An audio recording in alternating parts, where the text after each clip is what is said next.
Benar, pulang juga. Jujur hari ini capek banget. Aku juga merasakan hal yang sama. Aku dari tadi kepikiran soal rencana retreat kelas kita. Rencana retreat kelas 10-11 ya. Masih banyak yang harus kita bahas. Kamu ada waktu sebentar tidak supaya kita bisa bahas sekarang tentang retreat kelas kita? Boleh banget. Sekarang nih. Tolong siapkan buku atau lembar kertas dan juga pulpen supaya kamu bisa mencatat perkembangan apa saja yang kita akan diskusikan. Oke, pagi ini aja. Sudah. Jadi, retreat kelas 10-11 direncanakan akan dilaksanakan pada tanggal 14 sampai 15 Februari. Dan oleh karena itu, kita juga harus dengan cepat menentukan tempat supaya persiapan kita berjalan dengan lancar. Benar, soalnya aku juga perlu mulai nyusun surat izin, jadwal kegiatan, dan data peserta. Dan juga dari sisi anggaran harus segera diputuskan supaya iuran kita bisa dengan cepat ditetapkan. Ya, jangan sampai mendadak dan malah memberatkan teman-teman. Dan soal tempat, kriteria tempat yang aku cari itu adalah tempat yang aman, nyaman, suasananya tenang, dan juga tidak terlalu jauh dari kota Medan. Aku setuju, kita juga harus mempertimbangkan keamanan dan fasilitasnya. Betul, karena kegiatan retreat kita ini akan berlangsung selama 2 hari dan 1 malam. Kalau terlalu jauh, biaya transportasi juga makin besar loh. Aku juga kepikiran soal itu. Dan aku kepikiran tentang Brastagi nih. Menurut kamu bagaimana? Menurutku Brastagi cocok.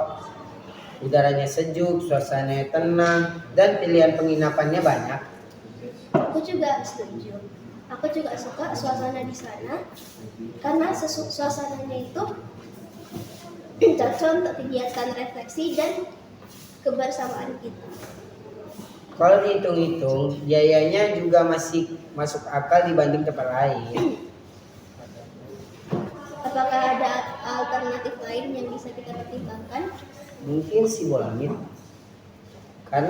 Tapi menurutku fasilitasnya tidak selengkap Brastagi. Apakah selisih biayanya jauh?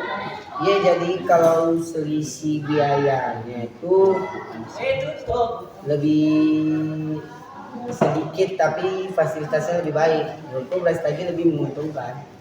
Oke, jadi sementara ini kita akan berfokus ke Brastagi terlebih dahulu ya. Setuju? Sekarang kita akan membahas jadwal kegiatannya. Nah, pada hari pertama kita akan fokus pada refleksi dan kebersamaan. Bisa diawali pembukaan, lalu ibadah bersama, setelah itu games kecil. Nah, aku setuju soalnya games ini bisa mempererat keakraban murid sesama di kelas kita. Supaya teman-teman punya kesempatan menyampaikan pendapat. Dan tidak hanya orang-orang itu saja yang aktif. Tapi jadwalnya jangan terlalu padat ya. Takutnya peserta kelelahan.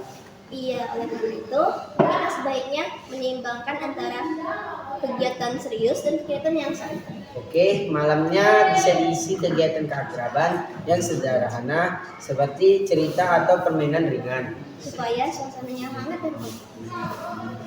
Hari kedua mungkin kegiatan ringan saja, misalnya senam pagi, terus cerita singkat. Aku setuju. Setelah itu evaluasi kegiatan, lalu penutupan pulang. Benar, semuanya terlaksana dengan baik dan tidak terburu-buru. Sekarang kita akan membahas soal biaya. Menurut perhitungan kamu bagaimana? Kalau kita pilih penginapan yang sederhana tapi tetap nyaman dan atur konsumsi dengan baik, nah di sini biayanya bisa ditekan. Jadi iuran kelas masih dalam batas wajar kan? Ya, asal kita juga menghemat beberapa bagian. Contohnya, Mungkin beberapa perlengkapan seperti sound kecil atau alat tulis bisa kita bawa dari kelas. ide yang bagus. Itu tentu saja bisa menghemat pengeluaran kita. Kita juga membagi tugas konsumsi supaya tidak perlu tambahan biaya. Baiklah, aku suka ketika kita saling berbagi saran seperti ini. Karena ini tanggung jawab bersama supaya retreatnya benar-benar bermanfaat. Terima kasih atas kerjasamanya Rizky. Selanjutnya aku akan koordinasi dengan wali kelas dan pihak sekolah, serta akan mensurvei penginapan di kelas tadi. Kalau perlu nanti kita bisa buat rapat kecil dengan perwakilan kelas. Benar, supaya semuanya merasa terlibatkan dalam mengambil keputusan untuk riset kita. Apa masih ada yang perlu ditambahkan? Kayaknya menurutku sudah cukup jelas. Tinggal kita jalankan sesuai rencana aja sih. Oke, baiklah, kita segera bagi tugas ya. Saya setuju. Terima kasih atas kerjasamanya. Semoga riset kita kali ini bisa membawa keakraban untuk murid-murid di kelas kita. Amin. Semoga kegiatan ini benar-benar membawa dampak positif untuk kelas kita ya.